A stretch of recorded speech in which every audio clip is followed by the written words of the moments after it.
What happens if reading a tradition that is implicated in violence against you is essential to understanding yourself and your place in the world? What do you do if that is the case? From the heart of the Ohio State University on the Oval, this is Voices of Excellence from the College of Arts and Sciences, with your host, David Staley. Voices focuses on the innovative work of arts and sciences faculty and staff, with departments as wide-ranging as art, astronomy, chemistry and biochemistry, physics, emergent materials, and mathematics and languages, among many others. The college always has something exciting happening. Join us to find out what's new now. I'm very pleased to be joined today in the ASC Marketing and Communication Studio by Harriet Fertik, Associate Professor of Classics at the Ohio State University College of the Arts and Sciences. Her research focuses on literature and political thought in the early Roman Empire and on classical reception, which is something I think we're going to be diving into this afternoon. Dr. Fertik, welcome to Voices.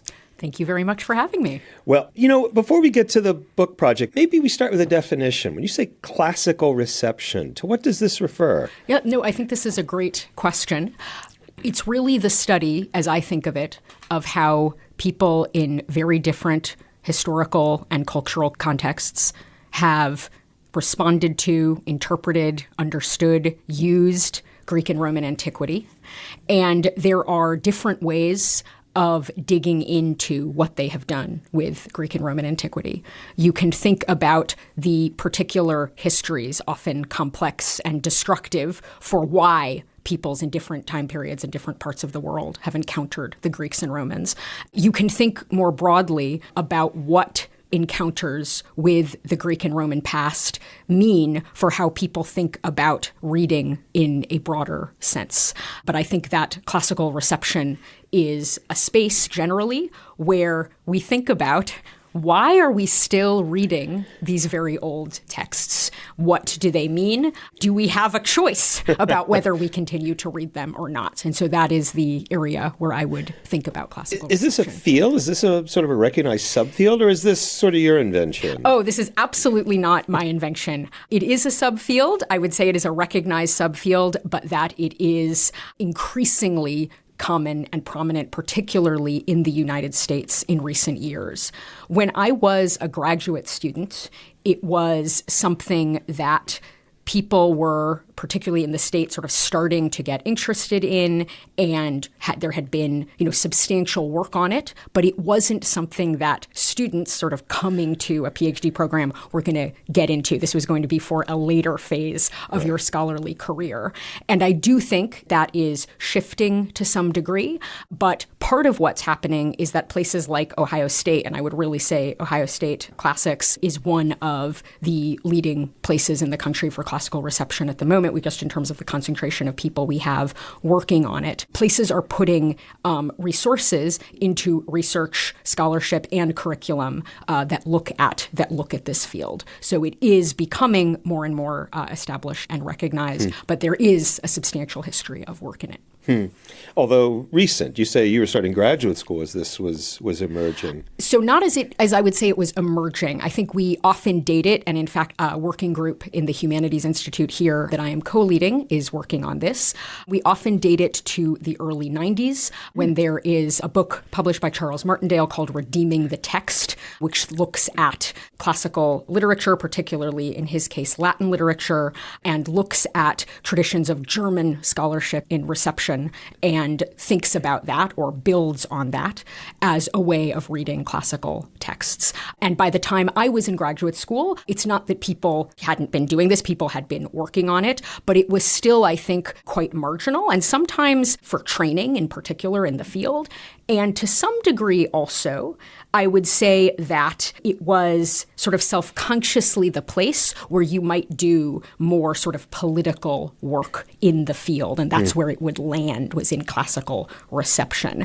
And I think that growing interest in the politics of knowledge more generally in the humanities makes a space for this kind of work, even even in fields like my own, in classics, where there is a very particular sense of the kinds of things you need to know to be a classicist or that you need to do to be a classicist. Do these texts include, like, architecture? I'm thinking of, like, the building of Washington, D.C. is very much influenced by classical forms. Is that part of classical reception? Yes, absolutely. And I think going to that is exactly the kind of thing that we'd want to think about, would be looking not simply at literature and at texts, but also more broadly in which the visual world would be included as well. Well, let's talk about your most recent project, Traditions Lost and Found, W.E.B. Du Bois, Hannah Arendt, and Classical Antiquity. I'm very interested to hear what you're arguing in this book. Yeah, so the basic question of the book, I would say, is what happens if reading a tradition that is implicated in violence against you is essential to understanding yourself and your place in the world? What do you do if that is the case? And that there are these two major thinkers of the 19th and 20th centuries, W.E.B. Du Bois, who lived from 1868 to 1963, and Hannah Arendt, who was 1906 to 1975. He is a major Black American writer, sociologist, civil rights activist, and many other things. She was a German Jewish refugee, essayist, and political theorist.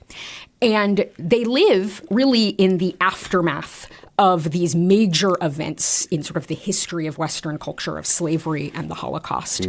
And so they belong to two of the groups that we might think of as having suffered the most from a Western tradition that traces itself back to Greco-Roman antiquity.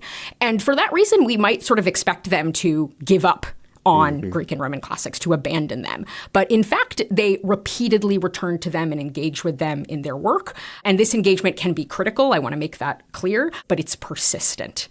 And the other thing that strikes me about the two of them is that these two thinkers share this interest not just in ancient Greeks and Romans, but in German Jews and Black Americans. They think with the other. Sometimes, this is particularly famously in Arendt's case, in very controversial and troubling ways. But they think about one another, they think about themselves, they think about Greco-Roman antiquity to respond to the political questions that drive their work. And it's really tracing those relationships, that kind of triangle that I'm interested in the book. Yeah, think how. How are they thinking about or thinking with classical antiquity? Yeah, I think one of the examples that I would turn to that is this famous passage from Du Bois's Souls of Black Folk.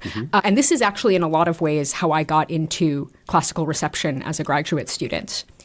I was teaching in a course that was then called Great Books. It was a freshman humanities course. And we read near the end of the year Booker T. Washington's Up From Slavery. And what was quite, I think, fun about this for the students was that, of course, much of that text, he is trashing the kind of education they have spent the year pursuing, humanities, literature, all of this kind of stuff. So we read that.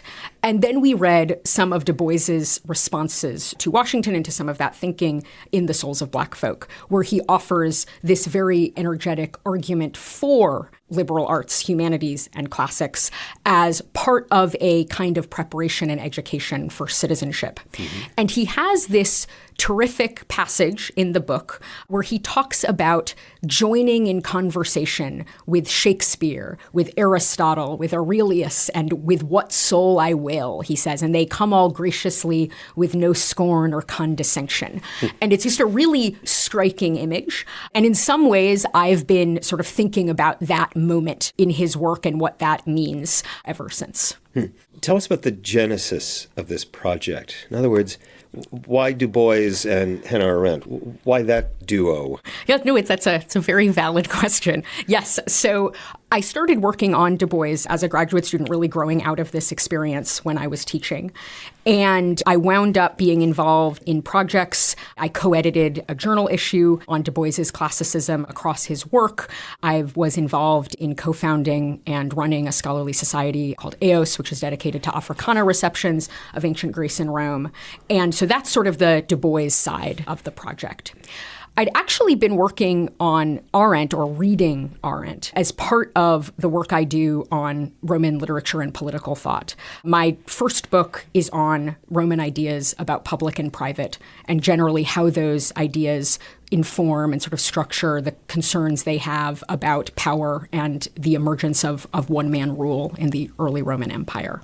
And Arendt is a famous thinker about public and private, right. And she uses or refers to sort of her reading of Greco-Roman antiquity repeatedly. So I was digging into her work as part of that project.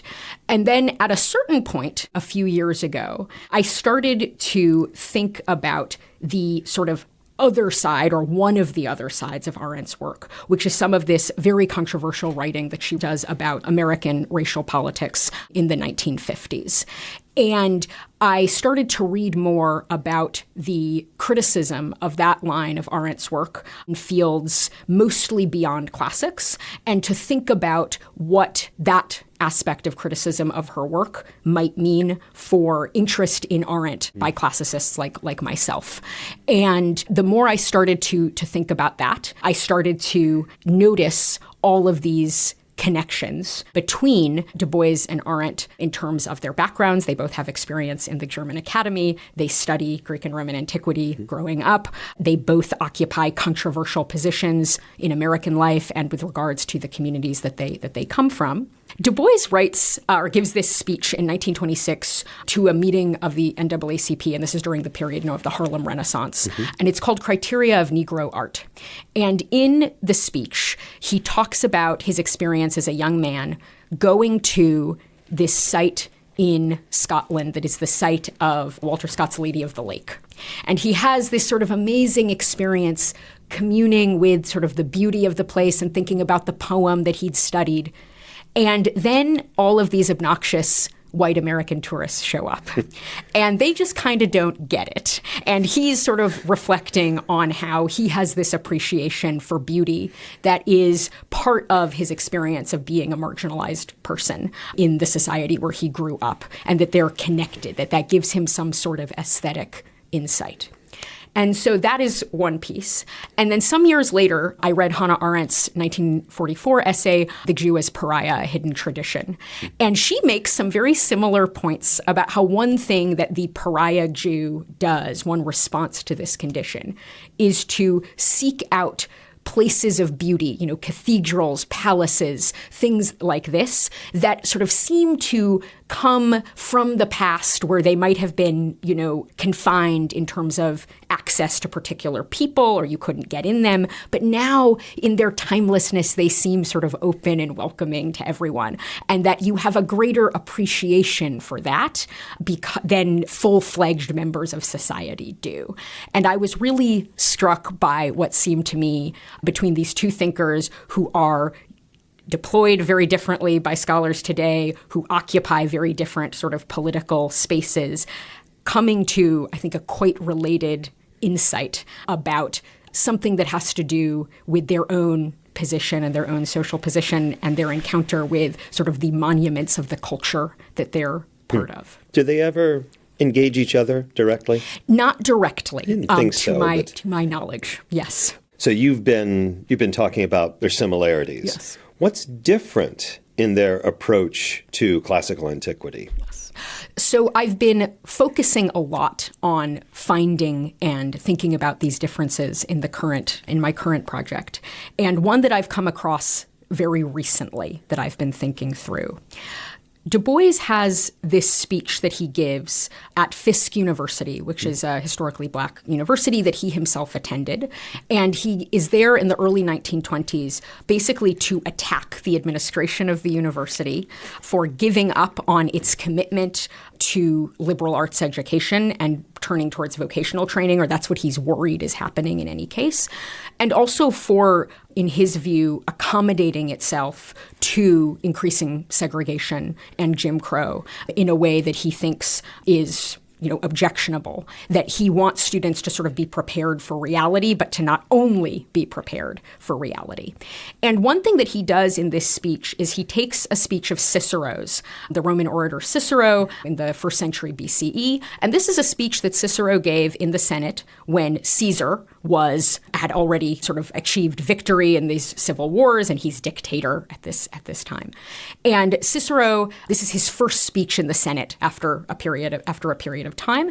And he is thanking Caesar for Caesar's clemency, for Caesar's pardon of one of his enemies. The speech is called the Pro Marcello on behalf of Marcellus. And Du Bois takes this speech and he basically casts himself as Cicero, as sort of the great wise thinker and statesman. He casts the administrators of Fisk as Caesar. And what he basically does, I think, is to make the students who are also present there into the senators of Rome and to sort of identify them as the possibility for ongoing politics and the practice of citizenship, even in very difficult circumstances. So he puts them in those roles.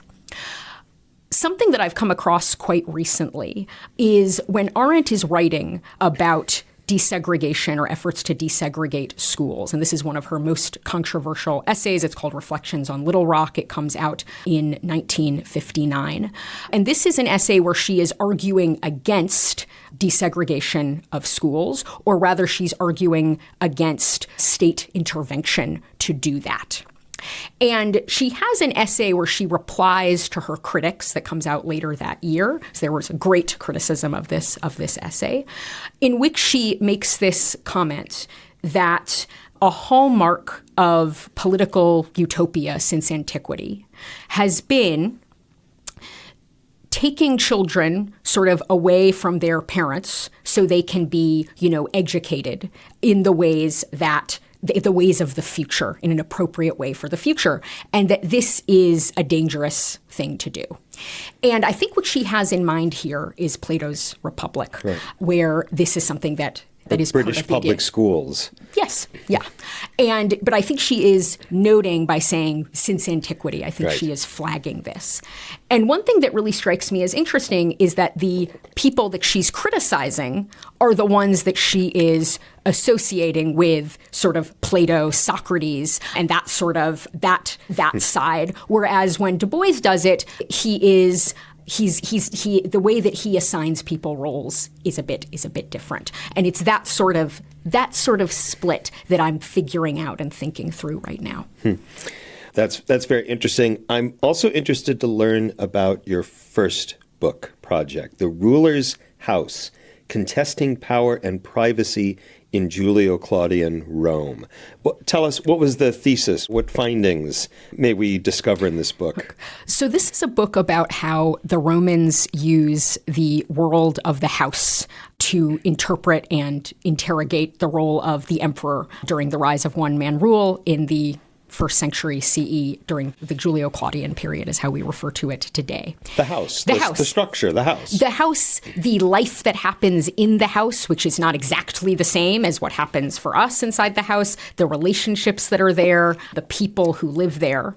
And the thing that I'm most interested in that book is how Romans use the house to think about the contingency of their own and others' claims to power, and the dependency that the elite Roman man has on people who are in some way inferior to himself. So that might be the people that we refer to as his clients, basically the crowd of people who are supposed to demonstrate that he's a big deal. They might be women who he needs for various things. They might be enslaved people, likewise. And I'm really interested in what it means for the elite paterfamilias, the elite head of the household, to be dependent on and sort of vulnerable to these people who are inferior to himself, and how these sort of dynamics inform Roman thinking on politics and power. And so that is what I explore in the book, with a focus on this period of the development and entrenchment of one-man rule. Inform their thinking about this. Say a little more about this. It informs their sort of philosophical and legal thinking about these matters. I think that is, yes, both of those are true. There is a work by the historian Tacitus that's called Dialogue on Orators. It's from the early 2nd century CE. And basically it is a group of men who get together in a cubiculum, which is what we might call a bedroom, but it's not just for sleeping. It's really the space where if you're the head of the household, you have the people who are most important are allowed to sort of be there with you. And they're talking about the decline of oratory and what the reasons for that decline might be. And there are no women in this text, almost at all. They show up at one particular moment where one of the speakers is talking about how back in the day, Roman citizens were raised by their mothers, and you had the esteemed, grandmother of the household who was overseeing things. And now we just hand people over to little Greek slave girls to sort of deal with things. And so, of course, that has an impact on our language and on our speech.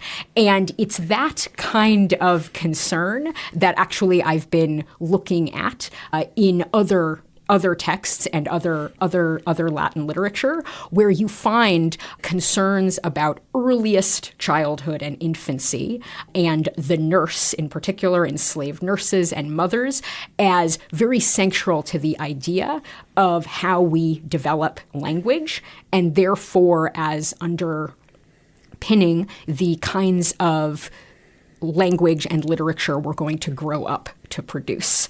And it's that kind of worry that is interesting to me right now.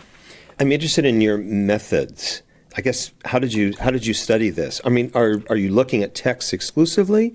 Are you doing any work with archaeology or architecture or material culture of the house? Yeah, that's a great question. So in my book, I spend a fair amount of time with the material culture of the house.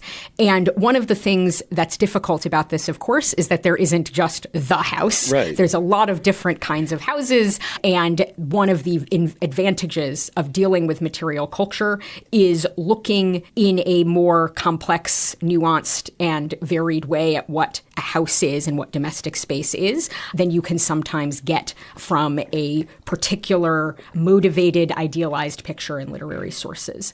And one thing that you learn from studies of domestic archaeology and Roman antiquity is that domestic spaces are just tremendously multifunctional. There's just a lot of things that are happening in these rooms. There might be a space where we talk about the atrium, and you might have, we still have these today, but Roman houses are supposed to be built around these courtyards, the atrium. And if you read certain kinds of literary sources, you think that what happens in these is that the elite head of the household welcomes people there or receives people there, sort of his entourage. And that's one of the things that happens. But if you look at our evidence from Pompeii, from Italy, where we have a lot of examples of these houses, and these are, of course, a very different sort of social and economic universe than the world of our literary texts, so that's one complicating factor as well. But you find a whole lot of loom weights, which are pieces of looms that were used to weave cloth. And so then you have to ask yourself, what is this space for?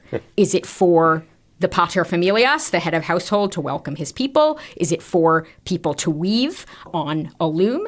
And then you can think, well, actually, for Romans, these things might go together pretty well, because you can have sort of the display of your sort of traditional domestic virtue of weaving, economic prosperity, perhaps as well, that might be part of your display of political power and distinction in a different sphere. So there's different ways of thinking about what these sort of combinations of functions and activities do, but that is something that I would say we get from thinking about the material culture as well. I suspect the Romans had a different idea about what privacy meant inside the house. Yes. Different from ours. I think that Romans are very sensitive to the fact that privacy is not necessarily something you want. You want to be seen. You want to be recognized. At the same time, that's a vulnerable position to be in. And so you are going back and forth between these two, I would say, competing values. On the one hand, wanting a lot of attention and a lot of publicity. And on the other, concern about wanting to control how you appear to others. And what happens is that the house is supposed to be the place where the elite householder has the most control over how he appears to others. He's not out, in the public square where anything could happen. He's supposed to be able to sort of control the terms of the performance. But then you can think about, is that really the case? What sort of opportunities for undermining or complicating that picture might we find if we looked at the perspectives of other people who are present there? A little earlier, you mentioned this academic organization you helped found, EOS? Yes. Tell us a little bit more about this group. Yes. So this is an organization. This is EOS. You can find our website, eosafricana.org. And that's EOS, E-O-S. E-O-S, yes, like the Greek word for dawn, which is dedicated to Africana receptions of ancient Greece and Rome. And it is a group of scholars, classicists, colleagues of mine at different institutions. And our goal really is to create spaces for classicists to talk about the reception of classical antiquity from Africa, in Africa, and across the African diaspora. And so we organize conference panels, we organize workshops. We have a series called Reads, which we've been doing for many years, where basically we take a key text from Africana receptions and work through that. And the idea is to give people the tools that they need, particularly classicists, to use this text in their research and teaching. So, for example, a number of years ago, we did a session on Toni Morrison's Unspeakable Things Unspoken, and the idea was to think about that in the context of classical reception and how we might make this essay part of that scholarly discourse, and that's what the session was about. I'm curious to know how you ended up in classics. Why are you a classicist, say, and I don't know, not an historian or a physicist or a tuba player? Why classics? I mean, what my practical career path actually was going to be theater education for K through 12 students. So that was my other life. Yes, like so many, I think in classics, it was not what I was intending to do. I took Latin when I got to college, and I had a wonderful teacher for my first time reading, where we were reading Cicero, and that was wonderful. And then also my first year, I took my own sort of version of a great books course, where one of the texts we read was Homer's Iliad. And I thought it was just so fascinating and wonderful that I really wanted to learn how to read Greek. And at that point, it just kept going. Why'd you sign up for Latin, your first semester of university? I really did sign up for Latin because, and this is maybe a good reminder to fellow colleagues, there was one of those language fairs where people had to sort of pitch their courses to incoming students. And really the person at the classics table was so much fun to talk to, and talked about how, wonderful these courses were going to be that we were going to have this year. And I was completely sold on that. So it really is sort of a story of the influence of teachers, absolutely. You mentioned earlier the working group that you co-lead. This is the Metaphors of Reception, Reception as Metaphor. This is a working group from the Humanities Institute here at Ohio State. Tell us about this working group. Yes. So we're really grateful and fortunate to have the support of the Humanities Institute for these working groups, which allow people from different departments to come together around a shared project. And this is one that I co-lead with my colleague in classics, Ben Follett-Weinberg, and we also have on our team Paul Reiter in German and Jonathan Comschilling in Italian. And the idea of the group is to look at the metaphors that are used to figure the relationship between texts and to think about the stakes of those metaphors. What does it do if we think about the relationship between different texts, as one of my colleagues does, as sort of walking down a path, the bard's path of song? What does that mean? What, on the other hand, happens if we think about, and this is one that I'm interested in, we think about nursing language, which is something that we could think, I find in Latin literary sources, where the figure of the nurse becomes someone who is, or a figure that is used to understand the transmission of language. And so that's part of what we're doing. We're also thinking about reception as a metaphor, and this takes us back to classical reception, that the term reception, what does that mean? That it is itself metaphorical. And it comes ultimately from the Latin root for capio, which is capture or seize. And so we think about whether reception commits us to that kind of idea of relationship between texts, some sort of idea of definitive possession, and what the drawbacks of that might be. So we're really looking into a plurality of metaphors from Greco-Roman antiquity, from the Italian Renaissance, from the 19th century, particularly in German literature, and in post-colonial literatures, as well as others. So what are you working on now? I mean, once you finish the book project, what's next on your agenda? What's next for your research? I really want to spend more time with what women are doing in Roman ideas about the conceptualization of language and literature.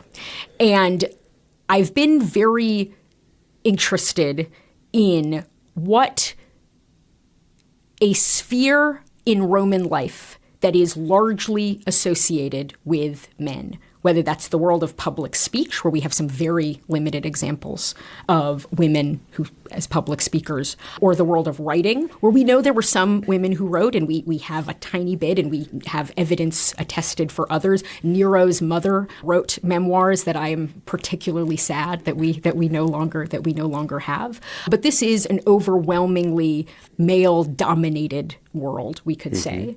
And yet, we get this recurrent theme of learning language being connected to the women who raise infants. So the rhetorical teacher and theorist Quintilian is very concerned in the early book of his works about thinking about what kind of language your baby Roman citizen is going to be exposed to. And that means, what kind of language his nurses, for example, are going to use. And I'm very interested in thinking about what it means that this literary tradition in which women's voices are problematic or absent, whatever it may be, what it means that they're there at the origins of Roman thinking, or the Roman thinking about the origins of language. Harriet Fertik, thank you. Thank you very much. Voices of Excellence is produced and recorded at the Ohio State University College of Arts and Sciences Marketing and Communications Studio. More information about the podcast and our guests can be found at go.osu.edu/voices. Voices of Excellence is produced by Doug Dangler. I'm Jen Farmer.